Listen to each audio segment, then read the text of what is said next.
ఇంట్లోకి రౌడీలు రావటం చూసి అక్కడ ఉన్న క్రిష్ అయితే, "ఏంట్రా మీరు మా బాపుని చంపడానికి వచ్చారా? ఇప్పుడు మీ సంగతేంటో నేను చూస్తానురా రండిరా చూసుకుందాం" అని చెప్పేసైతే అక్కడ ఉన్న వాళ్ళందరినీ గట్టిగా కొడుతూ ఉంటాడు. ఇంతలో అక్కడ ఉన్న మహదేవయ్య కూడా, "నన్ను చంపడానికి ఎంత పెద్ద ప్లాన్ వేశార్రా! నన్నే చంపేద్దామని అనుకుంటున్నారా? ఇప్పుడు నేనంటే ఏంటో చూపిస్తాను రండిరా" అని చెప్పేసైతే అక్కడ ఉన్న వాళ్ళందరినీ కొడుతూ ఉంటాడు. ఇంతలో అటువైపుగా సత్య అయితే వస్తూ ఉంటుంది. అక్కడ ఉన్న రౌడీలను వాళ్ళని చూసి ఒక్కసారిగా టెన్షన్ పడిపోతూ ఉంటుంది. అది చూసిన క్రిష్ అయితే, "సత్య నువ్వు ఇటు రాకు, నువ్వు పైకి వెళ్ళిపో" అని చెప్పేసైతే గట్టిగా అరుస్తూ ఉంటాడు. అది చూడగానే అక్కడ ఉన్న సత్య మాత్రం చాలా టెన్షన్ పడిపోతూ, "ఎవరీ రౌడీలు? ఈ ఇంటికి ఎందుకు వచ్చారు? ఇప్పుడు ఏం జరుగుతుంది?" అని చెప్పేసైతే చాలా టెన్షన్ పడిపోతూ ఉంటుంది. ఇంతలో క్రిష్ అలా ఉండటం చూసి అక్కడ ఉన్న వాళ్ళ అన్నయ్య అయితే, "వీడు వచ్చాడు, ఇప్పుడు నేను వెళ్ళకపోతే బాగోదు. వాళ్ళని నేను కొడుతున్నట్టు యాక్ట్ చేస్తే మంచిది" అని చెప్పేసైతే అక్కడ ఉన్న వాళ్ళందరినీ అయితే కొడుతూ ఉంటాడు.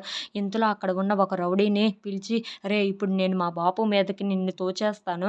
నువ్వు మా బాపుని ఎలాగైనా సరే పొడి చెయ్యాలి" అని చెప్పేసైతే అంటూ ఉంటాడు. ఆ మాటలు వినగానే అక్కడ ఉన్న రౌడీ అయితే, "సరే అన్నా" అని చెప్పేసైతే వాళ్ళ బాపు మీదకి తోసేస్తూ ఉంటాడు. ఇంతలో అక్కడ ఉన్న మహదేవయ్యను అయితే ఆ ఒక రౌడీ పొడి చేస్తూ ఉంటాడు. అది చూసిన సత్య అయితే ఒక్కసారిగా షాక్ అయిపోతూ ఉంటుంది. ఇంతలో అక్కడ ఉన్న మహదేవయ్య పెద్ద కొడుకు మాత్రం, "యెస్! నేను అనుకున్నది అయ్యింది" అని చెప్పేసైతే అనుకుంటూ ఉంటాడు.